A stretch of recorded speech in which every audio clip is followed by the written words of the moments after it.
Okay, welcome back, everyone.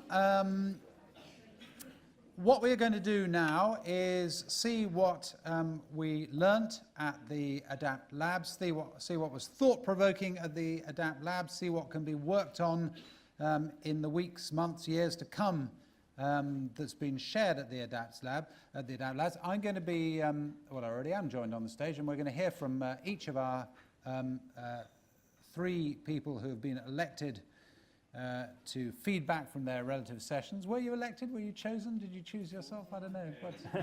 Anyway, draw a veil over that. And I think I just would say before we kick off, you know, be brutal and blunt and honest, because that's what this is about. And it's important that kind of, you know, that we leave the day, and I think Ian definitely wants to leave the day with some really crunchy things that can be done, not a lot of hot air. There's a wonderful kind of, when I mentioned Obama before, and I suppose this also does go to diversity in the way. When he was elected, you'll all know that American newspapers can be very pedantic and a bit windy when it comes to headline writing. And all the headlines were Barack Obama elected president and 44th president of the United States, etc., etc. But one American newspaper, I thought, caught the kind of ambivalence of the moment, and that was the satirical newsletter The Onion, and their headline was "Black Man Given Nation's Worst Job." So, you know, I think we should take a leaf out of their book. Let's be brutal and honest about it, and if there is ambivalence to be exposed, then let us expose that ambivalence now. So, welcome to the stage, the three of you. Let's start with filling the future skills gap. Mark Bell is experienced planning director at DARE, and I'm going to swap places with him. Mark, here you go. Justin.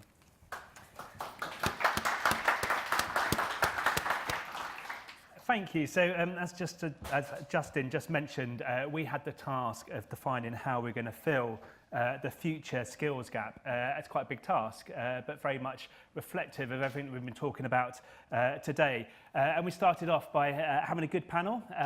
We had Dave, I can never say his surname, Bonaguidi, who started Karmarama and has gone on to create his own agency that's going to launch next year, which is about bringing diverse talent and making it more aware to us. And Dave was, to be honest, he's left, so I can say this, he was very cynical about our industry and basically saying we were rubbish at doing this and attracting new talent. And that was quite apt, because we had speakers from Will, a recent member of the Ogilvy Labs team, Jeanette, who's done a lot of thinking about bringing these communities together when it comes to digital talent. But we ended on Thomas, or Dr. Thomas Rawlins.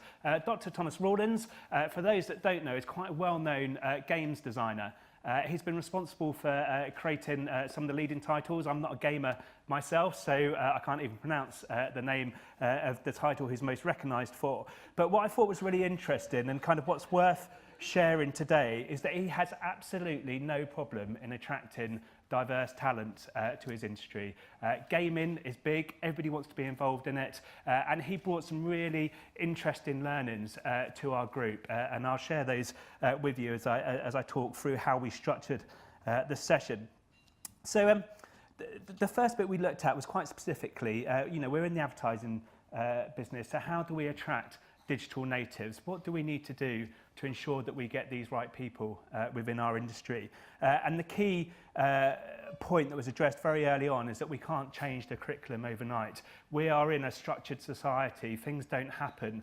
We need to think about more adaptive ways in which we can quickly change the way we bring new talent in.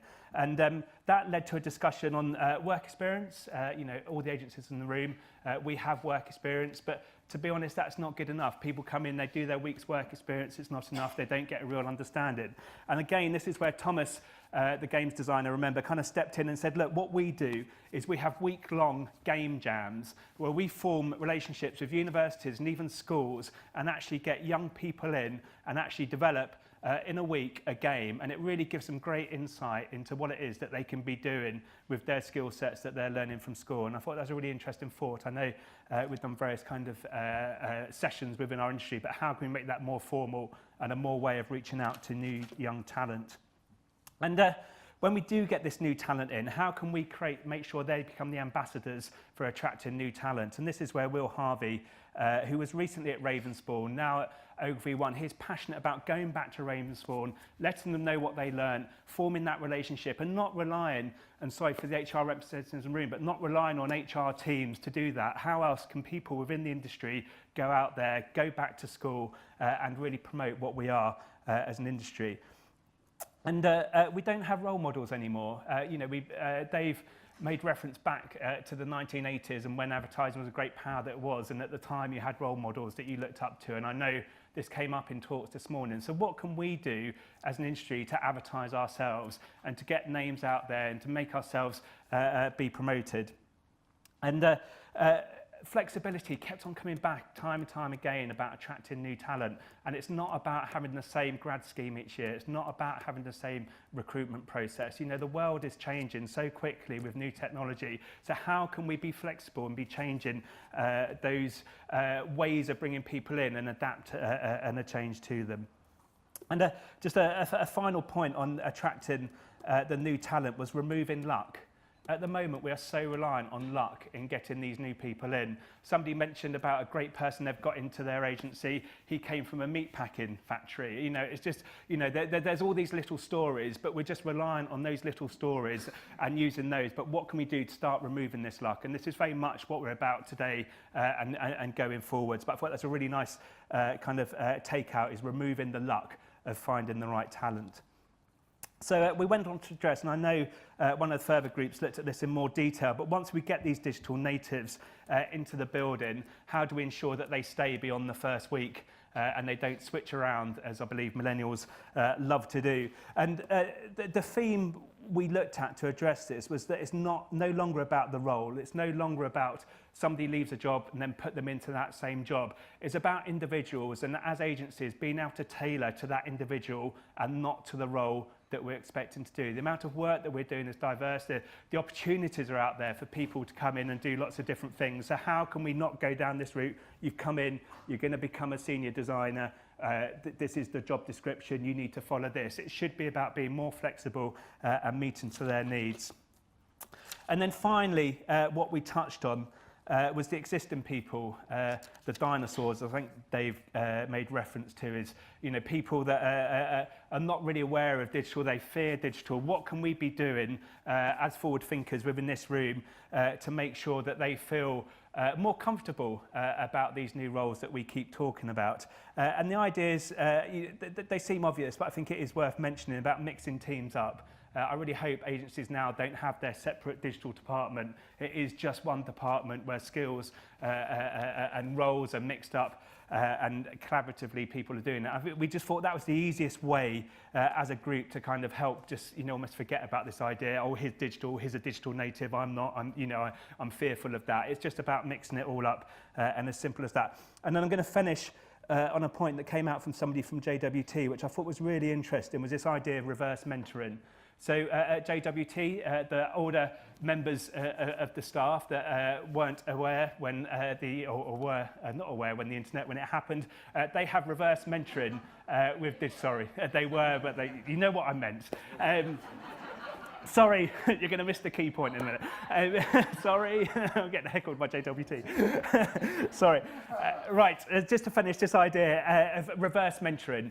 So the older members of the JWT team, they get teamed up with the younger digital natives, and it's the reverse mentoring process. So the young person is mentoring the older person, and of course the young person can learn from that. But I just thought that was a really nice, simple way that we can take away today, is making sure that it's this constant learning within our industry.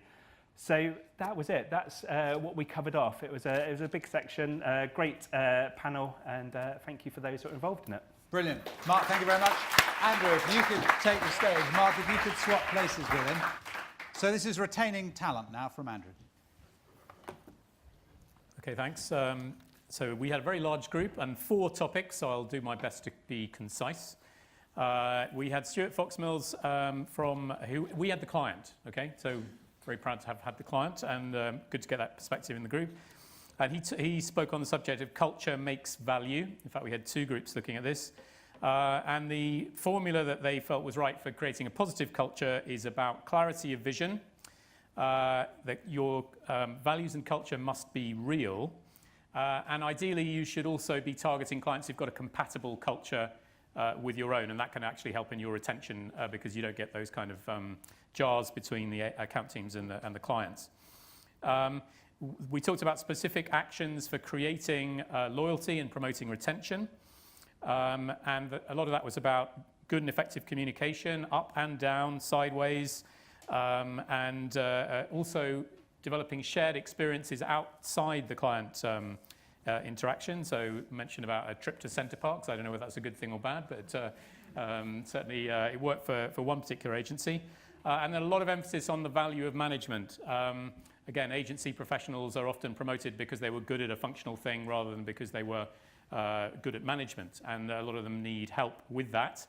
And then you also need to stand up against people who are against the culture that you're trying to create and root them out. And certainly the post office experience was that although retention may be a good thing, 60% of the marketing department, I think I'm right in saying, had to leave before actually you could create a positive culture again. So that's a level of churn that, even in our worst scenarios probably wouldn't come up. We felt it was important to measure the difference, and doing more work around kind of all agency surveys, things like the Sunday Times Best Company survey, and entering for that is a good way of showing how much you value culture. And then even going into things like NPS scores, which is generally seen as a big corporate thing. Should we be doing stuff like that to actually score how we're performing? A few ideas of things to try. So experiencing great cultures out there and actually going to visit clients and organizations who have strong cultures. What can you learn from them? Should we, as an industry, have our own industry survey on culture? And what would that look like? Maybe the IPA could take the lead on that. And could it also maybe create a social media platform like Glassdoor? This will be controversial. Where people could actually put forward views and opinions about the agencies where they're working and have that shared in some way amongst member agencies. That would certainly be a challenge for us all. And then the second topic was people mean business, and a lot of that was around CPD and training. And that was led by Rob Hunter from Hunter Lodge. He's very passionate on this subject. And we looked at how can you turn your people into a business asset, and how can you monetize the investment you're making in training. And again, there was talk about KPIs. Data and measurement seems to be cropping up everywhere. Could you put a pound value on the piece of training and then create some kind of linked bonus to people completing training, so that you can create more of a kind of tangible link and you can point to it and show the value that's been created? Can you use training and CPD to improve retention? Well, there was a lot of talk there about getting career plans together, and anyone who's part of the one-to-one mentoring scheme will know that the most common request from people within the industry who are slightly losing their way is, can I get a career plan together? Can somebody help me with that? And CPD and training has a great role to play there. And there was talk also about getting people to work in twos with relation to training. If you send an individual off on a training course, it's very hard for them to implement anything after the event. If you send two people, they have a shared experience and they can actually maybe bring back and make a change. It's interesting, one of our groups actually paired up and had pairs, to discuss, and then they shared the ideas around. And then ideas of things to do. So we also had a reverse training idea, juniors training seniors, or two-way mentoring. Should people be pitching for training budgets? Because we decided we weren't doing enough pitching, and therefore that was a key ingredient to put into the mix. Should we have courses on how to learn? Some people struggle a little bit with that. That's what universities are supposed to teach us. Maybe they're not doing their job quite as well as they could. And could we do an experiment where we take a member agency that hasn't got a track record of investing in training, and we make available, so we had Patrick Mills in this session, who heads up the professional development group, IPA training courses to that agency, and see what difference it makes over the course of a year. That would certainly be an interesting trial to do. Two more, I'll try and be brief. The next one was unsqueezing the middle, so we're focusing on the 30-something age group. That was led by Bruce McRae from Investors in People. And this was really all about flexibility and our need to offer more to people who have other challenges in their life. And maybe also recognizing that not all of those people are going to reach the top of the tree. So how can we kind of give them alternative career paths or give them a feeling of being a stakeholder in the organization and maybe sharing some of their experience with some of the newer generation of people coming through so that they really feel valued. Again, the commentary here was having a really good manager that you trust is key to that. And if people, for instance, decide they want to get out of the industry, to manage that in perhaps a more intelligent way rather than just kind of letting them drop off a cliff. And some consultancies, for instance, will give you a job code to go find a new job. So is that something that we could experiment with? And then in terms of ideas to implement, can we have a lover middle manager program? That's probably down to individual agencies to implement. And then can we set up some kind of bonus scheme which recognizes the value of these people who are in that middle tier, who maybe won't always be attached to a big piece of business or a revenue stream, but will contribute in other ways. Last section, we were talking about the value of experience, which we defined as 40 plus, but frankly it's from the 30-somethings onwards. And my first recommendation is that we publish Kate's keynote speech in Campaign or Marketing to get a debate going around this topic, because it's just brilliant, and it had us all riveted. So we decided that the reason why people were leaving the industry was there was too much stigma attached to admitting that you are above a certain age group in advertising. There's a shortage of language to recognize the value of people who have grey hair, maybe are bringing wisdom. Our own language doesn't really kind of allow us to make it easy to attach value to that. And actually we talked about the fact that we ought to be not a young man's industry, but a multi-generational industry. We should start using that language and reflecting that in the way that we recruit and manage people. And then lots of ideas. So we should celebrate the renaissance of people who are in their early 50s, who maybe have got a bit less family responsibilities and have another burst of energy, which we can harness maybe for the benefit of everyone. We should have reskilling and retraining programs for people who've been doing a certain job and maybe it's not so relevant or important anymore, and can we help steer them towards a different area of contribution? And can we find new ways of measuring the intangible value to a business that older employees can bring, particularly around wisdom and the ability to understand clients' business problems, not just their comms problems, and to harness that a little bit for account teams. And then can the IPA host some multi-generational events, so the reverse mentoring thing, but maybe applied with some kind of speed dating where older and younger employees come together. And are there member agencies who would benefit from access to some older skills and experience, and they can maybe the IPA can coordinate that to make some of the senior stakeholders in the industry available to help them, particularly on the management of their agencies. I think that was it. So lots of good ideas. And Thank you very much, Andrew. Thank you very much. And so did Julian. Making the industry more diverse. Thank you. Okay, we were the third and final Adaptathon, and we were going for quite a biggie, really, make the industry more diverse. I mean, it's a huge topic, covering age, ethnicity, gender, religion, geography, social mobility, people with health conditions or impairments. So we did the whole gamut in about an hour and a half, really, didn't we? Which was pretty good. We had a fantastic panel. We had Martin Birchall from the MD at High Flyers Research, Hasten Sandhu, SEO, Sponsorship for Educational Opportunity, Phil Pyatt, who's a Director at Education Employers and Head of Inspiring Futures, and Kelly Knight, who's HR Director at AMV, which was a fantastic panel. It meant we had a school's perspective, university and employer. And whilst we didn't have a client, we did have Richard from Oyster Catchers who chipped in. So looking at such a big range of people and looking how we could best harness that range of people, it was really about how do we source valuable ideas from people outside the existing walls of the industry? How can we get better at that? We looked specifically at three angles into this. Focusing on those people who are applying to join the industry, are we getting a wide enough range?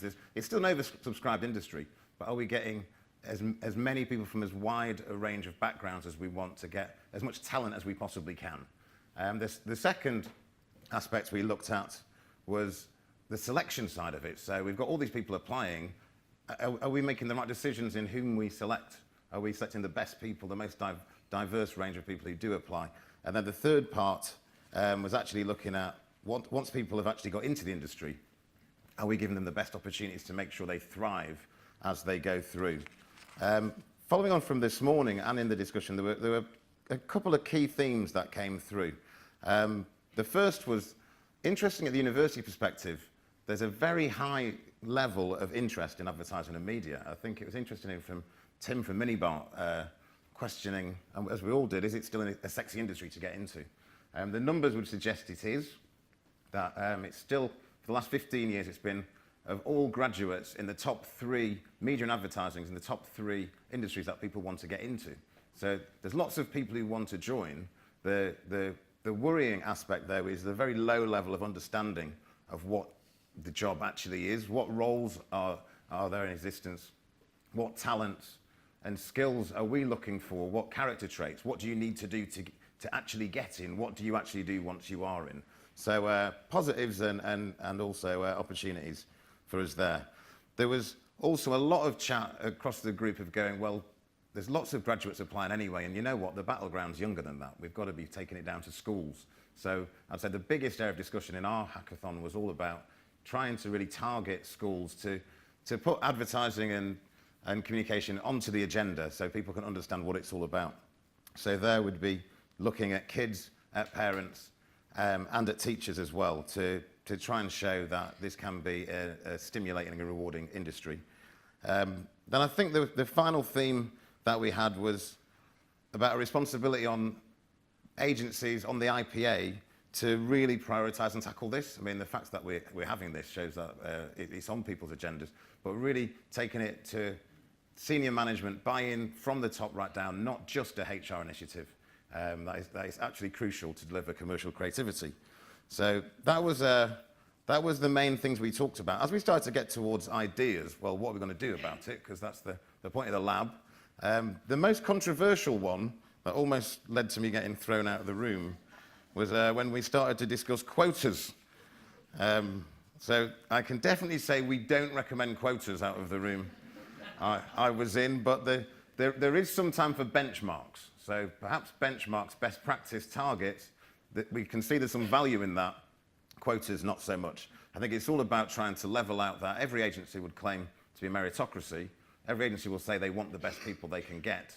But somehow, as you can see by the makeup of the industry and certainly senior management, somehow it doesn't seem that we're quite getting that right. So more work to do there, but it seems from my group, certainly quotas wasn't the answer. We discussed Lord Davis's target of 25% of FCSE chief execs should be women by 2017. That did not meet with universal approval in my room. On to some of the ideas that were put forward. One of them was an initiative called IPA Educates. Now, the idea here would be to take an initiative that already exists, the IPA Mentor Scheme, where people who've been in the industry for a while are paired with people who are just joining the industry to offer support and advice. And we discussed whether we could make that a bigger thing, where agencies could be match-made, paired with schools in their local environment, where they could offer advice, they could offer work placements, where they could really start to build a bit of a bond, because there's something about a local school that is tangible, you can see it, and whilst being good for recruitment, we think it would be great for retention as well. And if we were to do that as an initiative, it would create a pool of resources that schools that aren't right next to an agency could also tap into. So that could be an interesting thing. The second initiative, amazingly, from the IPA forum, we came up with, let's do an ad campaign, which I think was quite well driven by the fantastic work we saw from teachers before. One of the big issues that we have is people don't understand what this industry is all about, why it can be rewarding, how it can be rewarding. So maybe there is a job for us to do, again, whether that's for applicants, for parents, for careers advisors, to really showcase what it's all about. A specific point that was raised was showcasing those people from diverse backgrounds in the industry already. It was quoted on last year's A-list from Campaign. There was 18% women, 2% ethnic minorities in the top 100 people represented in the industry. So are we doing the best to really showcase all the talent and the people that are into this industry? And also on the entrepreneurial side of it, something that's not perhaps made clear to people who are currently going into gaming or into other industries, that at its heart, it's a very entrepreneurial industry. You know, you can get into advertising and be setting up an agency in a matter of 10 years, as Ian Priest can show. So the ad campaign was something we thought could be interesting, whether that's a competition, whether that's a campaign as such, we don't know. And then the final points were, sorry, on the selection side, a key point was made. We have, depending which agency you're in, it can be quite ad hoc selection processes. Perhaps we need to look at the people who are making selection choices across the industry to make sure they don't keep employing in their own image and getting the same sort of people in. That could be a specific area for concentration. Then the final points are sort of thrive, but sort of all of it. Crucially, the senior management buy-in to show that we really value this, that we really want to promote a culture that does value diversity. And finally, so many different organisations we've heard from today and agencies are doing fantastic work in this field. It does feel the IPA's role might be to bring those together. So rather than being quite disparate and fragmented and great at a local level, we could have a more cohesive approach. Thank you. Brilliant, thank you. Let me change places with you. Just a brief word. Can I start actually with that last point? Is that who does what now? I mean, did you get a sense from the people that were in your groups about where action should happen? Is it at the level of the IPA? Is it at the level of individuals, individual companies, or is it at the level of individuals actually kind of taking a lead in doing this? Did you get a kind of sense of where the action ought to be now? I think it's all three. I mean, across all of us. I mean, I think the IPA's got a great responsibility to celebrate the good stuff that's happening and improve the awareness around that. And we are an advertising industry and we don't do very much advertising. But also to point the way towards best practice of people who are doing stuff within member agencies, and then initiatives which are more specific to individuals that are working, and to help spread the best practice around. So I think the IPA can do a lot as a kind of, circulating agent. Something I was going to bring up, I won't do a great summary now because we're sort of short of time, but I was going to bring up this business of university versus apprenticeships. And I mean, if you really are going for diversity, is it right that you are still, I mean, particularly given the changes in higher education and the fact that it's expensive to go, and a lot of people might be thinking, a lot of quite entrepreneurial youngsters who aren't keen to just go to university and sit around for 3 years doing very little, might be, yeah. It was great at the LSE actually, I can always say. But it was free in those days, or at least free at the point of demand, and of course it isn't anymore. I just wonder whether there's a sense, did anybody get the sense that there needs to be a real move away from that model of recruitment? I think it's a case of not moving away. I think there's still value in, and I got this from the group in the university education, but at the same time, of course, what we're seeing with people coming in from schools, there's the Ideas Foundation. It came up this morning about forming relationships with deprived areas such as Hackney, and I really think it is almost similar answers, actually mixing the different routes up and making sure we don't just go down that university route. And we do open up to the school programmes BBC, as well. actually, I think I'm right in saying the BBC is just, I was a graduate trainee at the BBC, and I think they've just revamped the traineeship scheme specifically to say it's open to non-graduates now, correct. Which is an interesting change, isn't it? Not one that you would have seen coming in I think we in our group, I think Martin made the point that there's more people going to university now than, even despite the cost, there's over 500,000 people applying to university this year. So we wouldn't want to stop targeting those people. But I think there was a huge groundswell in my group to focus efforts earlier at schools to get those people who don't even consider the university stream. So mention that point that was about the other industries and the salary levels of... Oh yeah, a key point that was raised in ours of competing for graduates is the salary you can expect to get with a graduate position in other industries. We're hearing figures, Lidl, 37,000 to be a marketing manager at Lidl, 36,000 at Sainsbury's, Wow. 41,000 in advertising. Yeah, I think a few people left the room actually. At that point. But then that's another reason to change the model, isn't Yeah. it, in a way, Absolutely. and not Absolutely. compete with them. Yeah, yeah. Just finally, why not quotas? I mean, what was the... Does anyone think there should be quotas? Just raise your hand. Yeah. Yeah. Oh, well, two people, one of whom is well, maybe both of you are very influential, but one of them I know is influential. Why not then? There was a sense of tokenism in the room, I believe, that it was not deemed to be meritocratic to have to fill a certain quota of places. Everyone seemed to agree that the current system of supposed meritocracy doesn't seem to be delivering that when you look at the lack of diversity at senior management. Yeah. I think it's difficult if you're looking at scale and replacing certain talents. If you have a quota of being part of a small agency, one person from a minority leaves, that means you have to replace that person with someone of the same minority.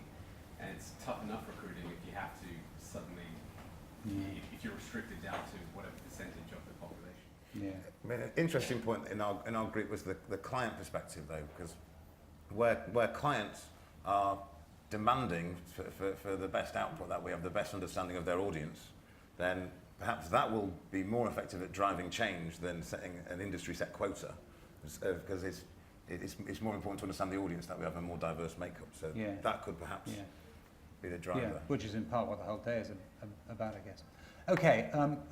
Someone over there wants to say something. Yeah. Sorry, just occurred to me, I don't know what you think, it's not a quota as such, but I think the NFL is well publicised for demanding at least one applicant for management or coach roles in the NFL had to be from an ethnic minority. And that, they didn't, that's all, they had to be on the shortlist. And that, though, has driven it from something like 6% representation to 25% representation. Yeah. That's not a quota, it's a expectation on the initial recruitment. Interesting one. Yeah, absolutely. Everyone's going to think about that. They're nodding. Right, it's in the bag. It's happening. It was your idea, and it's happening. I like to see that. My God, it's quick. Guys, thank you all very much indeed.